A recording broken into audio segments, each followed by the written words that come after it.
এই লাইলাতুল কদরটা হলো 1000 মাসের চাইতেও দামি, 1000 মাসের চাইতেও দামি। এই 1000 মাসের চাইতেও বেশি পরিমাণে ইবাদত করলেন, সারাদিন রাত 24 ঘন্টা ফরজ নফল ওয়াজিব সুন্নত মুস্তাহাব সব আমলগুলি করলে যেই পরিমাণে নেকি আমার আল্লাহ বান্দার আমলনামায় দিবে। নবী গো, এই মর্তবা শুধু আপনার উম্মতের জন্য, আপনি নবীর কারণে এই মর্তবা দিয়ে দিলাম। এই আমল যারা করবে গো নবীজি শুনিয়া দেন, জানিয়া যান, এই কদরের রাত্রিবেলা একটা রাত জেগে জেগে কেউ যদি ইবাদত করে তাহলে আমি আল্লাহ রাব্বুল আলামিন 1000 মাসের চাইতেও বেশি পরিমাণে নেক তার আমলনামায় দিয়ে দেব। না না সুবহানাল্লাহ, আসতে বললে কিপটেমি হবে, কার্পণ্যতা হবে। একসাথে জোরে বলেন সুবহানাল্লাহ। মাহে রমজানের শেষ 10 দিনের বেজর রাত, শেষ 10 দিনের বেজর রাত্রিবেলা আপনারা কদরের রাত্র তালাশ করবেন, সাবধান। নবীজি বললেন কেউ কদরের রাত যদি পায়, ইমান ইহতিসাবের সাথে রোজা রাখে এবং তারাবির নামাজ আদায় করে এবং লাইলাতুল কদরের রাত্রিবেলা যারা জেগে ইবাদত করে, একটা সন্তান নিষ্পাপ হয়ে পৃথিবীতে যেমন প্রসব হয়, ভূমিষ্ঠ হয়, একেবারে তার কোনো গুনাহ থাকে না। আল্লাহর নবী ডাক দেয় বলুন, আমার উম্মত রে, আমার ওই উম্মত রে ওই রকম করে আমার আল্লাহ একেবারে মাথা থেকে পা পর্যন্ত নিষ্পাপ বানায় দেয়, বেগুনাহ বানায় দেয়, মাসুম বানায় দেয়। একবার জোরে জোরে বলা যাবে কি মারহাবা। হ্যাঁ নফসে মুতমাইন্না, প্রশান্ত আত্মা তুমি আমার কাছে আসো, প্রশান্ত আত্মা তুমি আমার দিকে আসো, আমি মালিক তোমার উপরে খুশি আছি, তুমি আমার দিকে আসো। প্রশান্ত আত্মাকে নবীজি বলেন, উম্মত রে, তোমার দেহের ভিতরে একটা গোশতের টুকরা আছে, এটা যদি সুস্থ থাকে, ইজা সালাহাত সালাহাল জাসাদ, এটা সুস্থ থাকলে পুরো বডিটা সুস্থ হবে, এটা অসুস্থ হলে পুরো বডিটা অসুস্থ হবে। আনা ওয়াহিয়াল কালব, সাবধান টেমা, সেটা তোমাদের কালব, হৃৎপিণ্ড, হার্ট, এই গোশতের টুকরা। একবার জোরে বলা যাবে কি মারহাবা। কেউ কেউ বলবে হৃৎপিণ্ড, এই কাল বলে কপালে। আজকে আপনারা বলেন জীবনে কপাল অপারেশন দেখছেন? হার্ট অপারেশন কি কপালে হয় না বুকে হয়? আমার নবীর সিনা সাঁক কপালে হয়েছে না বুকে হয়েছে? বুকে হয়েছে, কপালে কোনোদিন সিনা সাঁক হয় না। এই জন্য হার্ট থেকে বুকে আত্মা, এই কাল্ব থেকে বুকে। এই কাল্ব যদি কারো সুস্থ থাকে পুরা বডি অসুস্থ হয়। যারা রমজান মাসে পণ্য সামগ্রীর দাম বাড়ায় যায়, মূলত তারা আত্মার রোগের রোগী, তারা হলো বেমারি, অসুস্থ। সিলেটের ভাষায় বলে তারা বেমারি। সরকারের উচিত এগুলো ধরে ধরে নিয়ে ফাঁকলা গারদে দেওয়া। কথা কর না কেন? কোন জায়গা দেওয়া? পাগলা গারদে কোনো জেল জরিমানার দরকার নাই, পাগলা গারদে পাগলের ভিতর থুইয়ায়। যাদের অন্তরে হিংসা আছে, বেমারি, খুবই মনোযোগ দিয়ে শুনিয়া যান। হিংসা কি? একজনে ভালো থাকলে আরেকজনে হিংসা করে, পাশের দোকানদারে বেশি বেচা কেনা করলে হিংসা করে, ওই বেশি প্যাসেঞ্জার পাইলে অটোওয়ালা হিংসা করে। দেখবেন আমাদের হুজুরদের ভিতরে হিংসা হিংসি আছে।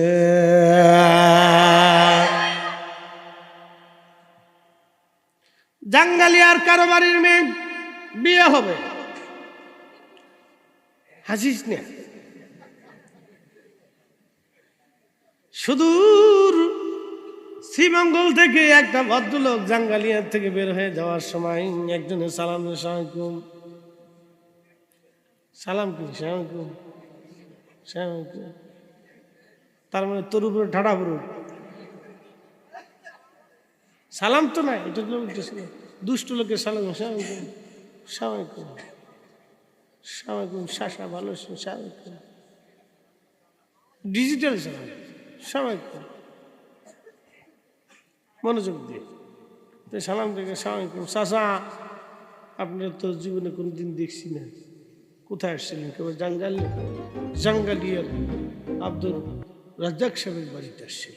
কি জন্য? বলে ওনার একটা মেয়ে আছে, আমার একটা ছেলে আছে, তো আত্মীয়তা হওয়ার কথা, দেখভাল করার জন্য আসছি। জাগার পাইলেন না? না মাইক ঠিক আছে। জাগার পাইলেন না? কারণ কি? মেয়ের চরিত্র ভালো না, দিছে না ভাঙ্গানি। এরকম লোক মনে হয় জাঙ্গালিয়াতে নাই। বাংলাদেশের এমন কোন গ্রাম নাই যে এই সিটার লোক না আছে। কথা কন না কা? এগুলো সকলখোর। সুস্থ না অসুস্থ? বেমানি। কথা কন না কি? জোরে কন কি? জোরে বলেন কি? বেমারি, এটা অসুস্থ।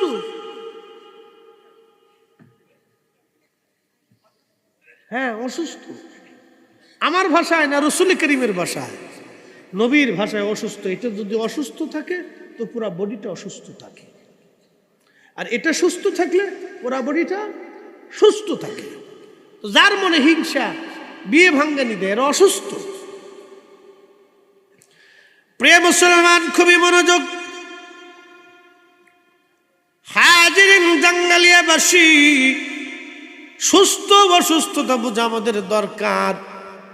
এই জন্য আল্লাহর কোরআন বলতেছে, ইয়া আইয়াতুহান নাফসুল মুতমাইন্না তুরজিই ইলা রাব্বিকি রাদিয়াতাম মারদিয়া।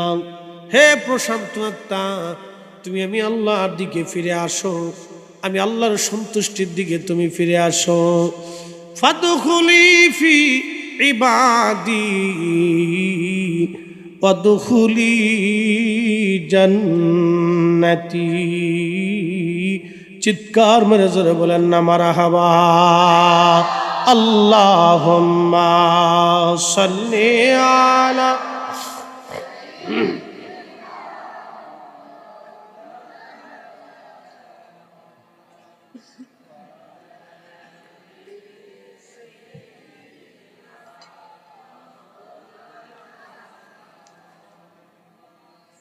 আপনাদের কি কোনো কষ্ট হচ্ছে? বন্ধু আমার, বেশি রাত্র করবো না, রাত এমনি বেশি হয়ে গেছে। খুবই মনোযোগ দিয়ে কথাগুলি শুনে যাবেন। এই সুস্থতা অসুস্থতা আমাদের অন্তরের বেমার দূর করতে হবে। আল্লাহ আমাদেরকে সঠিক মুসলমান হিসেবে যেন আল্লাহ কবুল করে নেন। কারণ যে মাটির উপরে আজ বসে আছেন, আগামী দিন এই মাটির নিচে ঘর আমাদের হবে। আমরা কি প্রস্তুত আছি কবরের 3টা প্রশ্নের জবাব দেওয়ার জন্য? ফরিদি সাহেবের যদি আজকের মৃত্যু হয়ে যায় রে, কালকে সন্ধ্যার আগে দাফন কাফন হবে। আমার কি প্রস্তুতি আছে কবরের 3টা প্রশ্নের জবাব দেওয়ার জন্য? কত কঠিন ভয়াবহ ওই কবর, ওই জায়গাটা। সবাইকে একদিন চলে যেতে হবে। জাঙ্গালিয়াবাসী এলাকায় যত গোরস্থান আছে, কবরস্থান আছে, দেখবেন শত শত বছর আগের কবরগুলি নিশ্চিহ্ন হয়ে গেছে। কবরের ঠিকানা পর্যন্ত হারাই গেছে। কবরের পাশে দাঁড়ানোর মতো কোনো মানুষ নাই। এই জন্য উসমান গনি জিন্নরাইন রাদিয়াল্লাহু তাআলা আনহু কবরের পাশে দাঁড়ায়া দাঁড়ায়া থরথর থরথর করে তিনি কাঁপতেন আর কাঁদতে থাকতেন। সাহাবীরা বলল, হুজুর আপনি তো আমিরুল মুমিনিন, 2 নূরের অধিকারী। আমার নবীজি আপনাকে 2 বার জান্নাতের ঘোষণা দিয়ে গেছে। উসমান গনি গো, কেন গো কবর দেখে দেখে আপনি কাঁদেন, কারণ কি? উসমান গনি জিন্নুরাইন বলতেন, দুনিয়ার মানুষে, এই কবর হলো প্রথম ঘাঁটি। কবরে 3টা প্রশ্ন করা হবে। কেউ যদি উত্তর দিতে পারে, বাকি মঞ্জিলগুলি তার জন্য সহজ হবে। আর উত্তর যদি দিতে না পারে, আখিরাত তার জন্য ভয়াবহ হবে। হযরত ঈসা রূহুল্লাহ ওনার উম্মতরা একদিন ডাক দেয়, বলে নবী গো, আমরা শুনছি হাম সাম ইয়াফেস কেনান। নূহ আলাইহিস সালামের 4টা বেটা ছিল। 1 নম্বর হাম সাম ইয়াফেস এবং কেনান। 4টা বেটার একটা বেটা ছিল কাফের, তার নাম ছিল কেনান। এ পানির মধ্যে ডুবে মরেছিল। হুজুর, নূহ আলাইহিস সালামের বেটা হাম, এখানে শুনেছি তার কবর আছে, আর আপনি আল্লাহর হুকুমে মুর্দা কবর থেকে 1000 বছরের আগের কবরের পাশে দাঁড়াইয়া কুম বিজনিল্লাহ বলে ডাক দিলে মুর্দাগুলি জিন্দা হয়ে উঠে আসে। নবী ঈসা গো, আপনি নূহ আলাইহিস সালামের বেটা হামরে জিন্দা বানাইয়া সরাসরি প্লাবনের কথাটা আমাদেরকে একটু শোনান। ইমাম ইবনে কাসির আল বাদায়া ওয়ান নাহার মধ্যে তিনি লিখতেছেন, হযরত ঈসা রূহুল্লাহ আলাইহিস সালাতু ওয়াসসালাম একটা টিলার কাছে গেলেন। যাওয়ার পরে ওই টিলার পাশে দাঁড়াইয়া হযরত ঈসা নবী ডাক দিলেন, কুম বিজনিল্লাহ, খোদার হুকুমে জিন্দা হয়ে যাও হে নূহের বেটা হাম। কবর থেকে মুর্দা জিন্দা হইয়া মাটি ফেটে হাম হযরত ঈসা রূহুল্লাহর সামনে দাঁড়ায় গেল। একসাথে বলা যাবে না আল্লাহু আকবার? না না, হয় না, আরো জোরে বলেন। হযরত নূহ আলাইহিস সালামের বেটা হাম দাঁড়ায় গেল। ঈসা রূহুল্লাহ জিজ্ঞেস করলেন, হাম রে, তুমি যখন ইন্তেকাল করছো আমি জানি তোমার চুল দাড়িগুলি কাঁচা ছিল, আজকে কেন গো সাদা হয়ে গেল, বলবা কি? হাম ডেকে বলল, হুজুর, আপনি যখন আমারে ডাক দিলেন তখন আমি ভাবছিলাম মেহশরের মাঠ কায়েম হয়ে গেছে।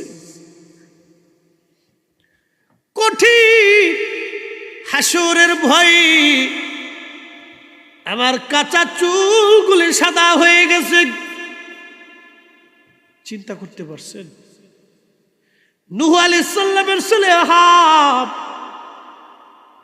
আল্লাহর নবীর বেটা, আখিরাতের চিন্তা, চুলগুলি তার কাঁচা চুলগুলি সাদা হয়ে গেছে। কাঁচা চুলগুলি সাদা হয়ে গেল চিন্তায় আখিরাতে। অথচ আমাদের নবী ঘোষণা দিলেন, উম্মত রে, আমার উম্মত উম্মতে মারহুমা, আমার উম্মত ক্ষমা প্রাপ্ত। শ্রেষ্ঠ নবী দিলাম রে তরিয়ে নিতে রোজাসুরি, শ্রেষ্ঠ নবী দিলাম রে তরিয়ে নিতে রোজাসুরি, পথ না ভুলি তাই তো দিলে পাক কুরআনের বাণী। খুদা তোমার মেঘের বাণী, সুন্দর ফুল সুন্দর ফল, মিঠা নদীর পানি, খুদা তোমার মেঘের বাণী, খুদা তোমার মেঘের বাণী। আল্লাহর কোরআন ডাক দিয়ে বলল, কুল, হুজুর আপনি বলে দেন, ইয়া ইবাদিয়াল্লাযীনা আসরাফু আলা আনফুসিহিম লা তাকনাতু মির রাহমাতিল্লাহ।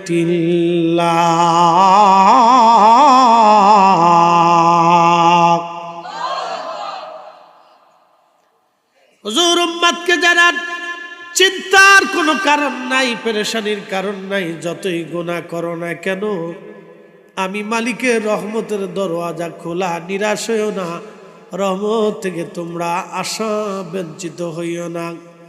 ইন্নাল্লাহ ইয়াগফিরুয যুনুবা জামিআ আমি মালিক, আমার বান্দাদের জীবনের রাশি রাশি জমা করা গুনাহগুলি আমি আল্লাহ দয়া পরবশে ক্ষমা করে দিয়ে জান্নাতি মারহুমা মাগফুরা বানায় দিব, উম্মতে মারহুমা বানায় দিব, উম্মতে মারহুমা রহম প্রাপ্ত উম্মত আমি বানায় দিব, দয়াশীল উম্মত বানায় দিব। এই উম্মতের উপর আমি আল্লাহর দয়া বেশি থাকবে, ক্ষমা বেশি থাকবে। মাগফুরা মাগফুরা, আমি আল্লাহ তাদের ক্ষমা করে দিব। কারণ কি? আখিরি নবীর জন্য এই উম্মতের এত দাম। এই উম্মত গুনাহ নিয়ে কবরে যাবে, গুনাহ মাফ নিয়ে হাসরে উঠবে, গুনাহ নিয়ে কবরে যাবে, গুনাহ মাফ নিয়ে হাসরে উঠবে। একবার চিৎকার মেরে বলা যাবে কি আল্লাহু আকবার। এই রমজানে একটা নফল ইবাদত যদি কেউ করে অন্য মাসে ফরজ ইবাদতের সমান সওয়াব হবে।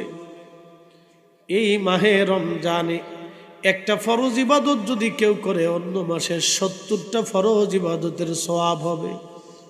অন্য মাসে 1 টাকা দান করলে 700 গুণ পর্যন্ত আল্লাহ বাড়ায় দেয়। এই মাহে রমজানে 1 টাকা দান করলে আমার আল্লাহ অসংখ্য অগণিত গুণী আল্লাহ বাড়ায় দিবে।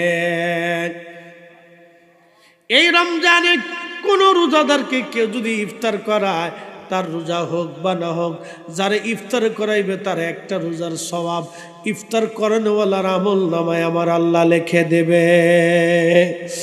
নবী বললেন, আমার উম্মত তোমরা যদি সম্ভব হয় তো 1 পেয়ালা দুধ দিয়ে ইফতার করাও। সাহাবী বলল, হুজুর দুধ পান করানোর মতো সামর্থ্য অনেকের নাই। আল্লাহর নবী জবাব দিলেন, সাহাবীরা রে, যদি সম্ভব না হয় একটা খেজুর দিয়ে ইফতার করাও। আল্লাহর নবী সাহাবীরা বলল, হুজুর একটা খেজুর দিয়ে ইফতার করানোর সামর্থ্য অনেকের নাই। নবীজি জবাব দিলেন, সাহাবীরা রে, তাহলে অন্তত 1 পেয়ালা পানি দিয়ে হলো ইফতার করাও। তারপর আমার মালিক আমার আল্লাহ তোমারে কবুল হজরের নেকি, একটা কবুল রোজার নেকি আল্লাহ লিখে দেবে। আল্লাহর নবী আরো বললেন, সাহাবী যদি রোজাদারকে কেউ পেট ভরে তৃপ্তি সহকারে খাবার খাওয়ায়, কিয়ামতের ময়দানে আমি নবী তার হাউজে কাউসারের পানি পান করাবো। হয় না? আরো জোরে বল। যেই পানি একবার পান করলে জান্নাতে যাওয়ার আগ পর্যন্ত পানির কথা মনে থাকবে না, পানির কথা মনে থাকবে না, পানির কথা মনে থাকবে না। হাজিরিন, এই মাহে রমজানে কেউ যদি ঈমান ও ইহতিসাবের সাথে রোজা রাখে, রোজা রাখলো মিথ্যা বলল, সারাদিন না খেয়ে থাকার ক্ষুধাটাই সে নিয়ে নিল, রোজা হলো না। রোজা রাখলো কিন্তু ফায়সা কথা বলল, রোজা রাখলো সে লোকটা মানুষের ধোঁকা দিল, রোজা রাখলো গালিগালাজ করলো, রোজা রাখলো গীবত করলো, রোজা রাখলো তহমত করলো, রোজা রাখলো বহুতান করলো, রোজা রাখলো চগলখড়ি করলো, রোজা রাখলো অশান্তি করলো, ঝগড়া ফসাদ করলো, সারাদিন না খেয়ে থাকাই সমান, রোজা হবে না, রোজার কোনো হাকিকত থাকবে না। এটা শুধুই না খেয়ে থাকার নামই রোজা হবে, কিন্তু কাজে রোজা হবে না। এটার নাম ঈমান ইহতিসাবের সাথে রোজা রাখা। এরপরে কেউ যদি তারাবির নামাজ পড়ে রাত জেগে জেগে, আপনারা বলেন তো তারাবির নামাজ কি 8 রাকাত না 20 রাকাত? হযরত ওমর, উসমান, আলী,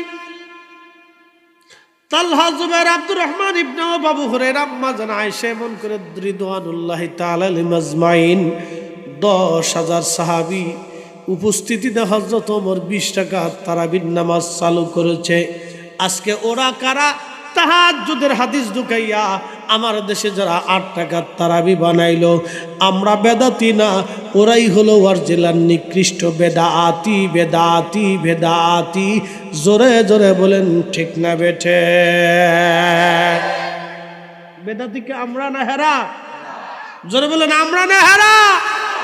সমস্ত সাহাবীদেরকে বৃদ্ধাঙ্গুলি দেখাইয়া, চার মাযহাব চার তরিকা অলি গাউস কুতুবদেরকে বৃদ্ধাঙ্গুলি দেখাইয়া তাহাজ্জুদের হাদিস চালাই দিয়ে যারা এ জমিনে বেদাত সৃষ্টি করলো, নিকৃষ্ট বেদাত, এরা আবার বড় গলায় শিক্ষিত দেখে আমরা বলে বেদাতি।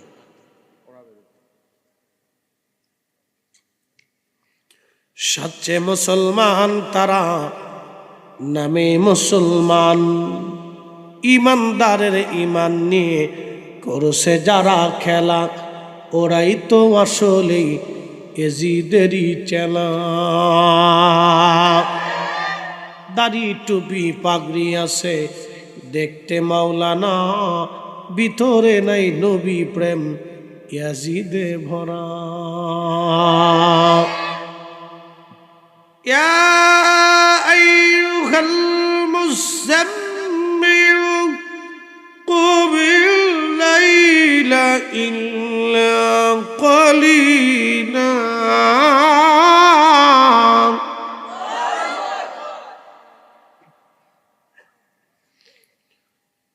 কম্বলওয়ালা নবী উঠুন, কম্বলওয়ালা নবী উঠুন। কম্বল মোড়া দিয়ে নবী ঘুমায়, আল্লাহ ডাক দিতেন উঠুন। হাজিরিন, এই জন্য আপনাদেরকে বলে দিয়ে যাই, তারাবির নামাজ 8 রাকাত না 20 রাকাত? 20 রাকাত তারাবি ঈমান ও ইহতিসাবের সাথে যারা আদায় করবে, এরপরে লাইলাতুল কদরের রাত, মাহে রমজানের শেষ 10 দিনের বেজোর রজনীগুলি খুঁজবেন। তবে 27 তারিখ 26 তারিখ দিন যায় রাত্রিবেলা কোন কোন হাদিসে বিশুদ্ধ সনদে আসছেন, 3টা হাদিসে বিশুদ্ধ সনদে রাতের কথা আসছে। আল্লাহর নবী বলেছেন এই রাতটা লাইলাতুল কদরের রাত। তবে আপনাদেরকে বলে দিয়ে যাই, সন্দেহ যদি বেশি আপনাদের থাকে তাহলে মাহে রমজানের শেষ 10 দিনে বেজর রাত্রিগুলি আপনারা কদরের রাত আপনারা তালাশ করবেন। একবার আওয়াজ তুলে কথা বলেন, ঠিক না বেঠে? এই আমার দিকে তাকান, আমার দিকে, এদিকে এদিকে এদিকে স্টেজের দিকে, ডাইন বাম শোনেন। শয়তান সুযোগ পেতেছে না এর ভিতরে ঢুকার লিগে। শয়তান কোথায় থাকে জানেন? রক্তের শিরার ভিতর দিয়ে ঢুকে এই কালবের এখানে বসে বসে ধোঁকা দিতে থাকে শয়তান। এখানে বসে ধোঁকা দেয়, এখানে বসে ধোঁকা দেয়। নামাজ পড়িস না, মাহফিলতে চলে যা, খালি খুঁচাইতেছে, চলে যা চলে যা, রাত বেশি হয়ে গেছে চলে যা, খালি শয়তান খুঁচাচ্ছে খালি, বুঝতে পারছেন? এই জন্য চলে যেতে মন চাবে কিন্তু যাওয়া যাবে না। এক লোহে মানত করছে, নিয়ত করছে যদি মনের আশা পুরো হয় তো শয়তানদের দূরে টেয়া দিন। তো সারা দেশে শয়তান খুঁজে পায় না। এক মুরব্বীর জিগায়, চাচা শয়তান কই পাই? তা আমি নিয়ত করছিলাম শয়তানদের দূরে টেয়া দেব, তো শয়তান পাইতেছি না। শয়তান পাও না? না। মাহফিলের এক কোনার যায় বয়ে থাকবা, যেটা মাহফিলের ভিতর তো উঠে চলে যায়, বুঝবা ওইটাই শয়তান। যেটা মাহফিলতে উঠে চলে যায় বুঝবো ওইটা শয়তান। এক কোনায় মাহফিলে বয়ে রয়েছে, অন্ধে একবার আস্তে আস্তে চাদর মোড়ে উঠতে যায়, পিছন দিয়ে যে যাইতে ধরে, কে শয়তান পাইছি, শয়তান পাইছি আজকে।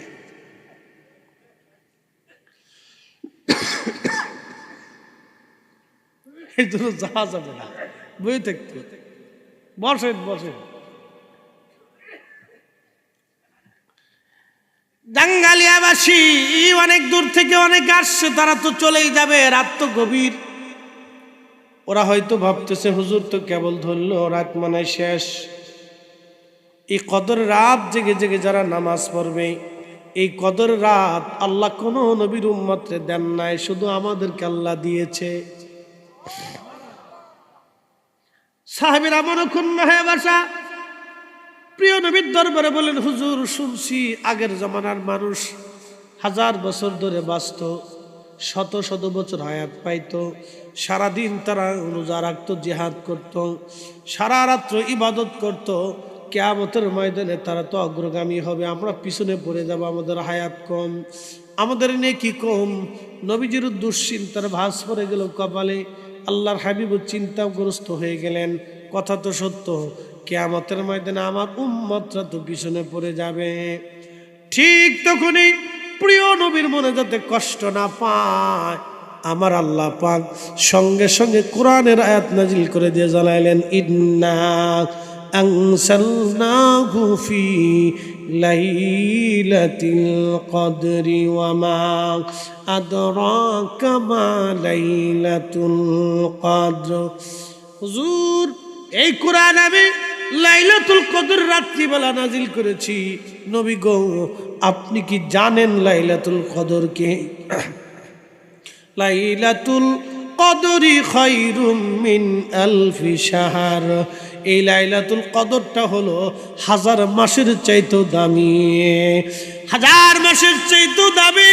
এই 1000 মাসের চাইতেও বেশি পরিমাণে ইবাদত করলেন, সারাদিন রাত 24 ঘন্টা ফরজ, নফল, ওয়াজিব, সুন্নত, মুস্তাহাব সব আমলগুলি করলে যেই পরিমাণে নেকি আমার আল্লাহ বান্দার আমল নামায় দিবে।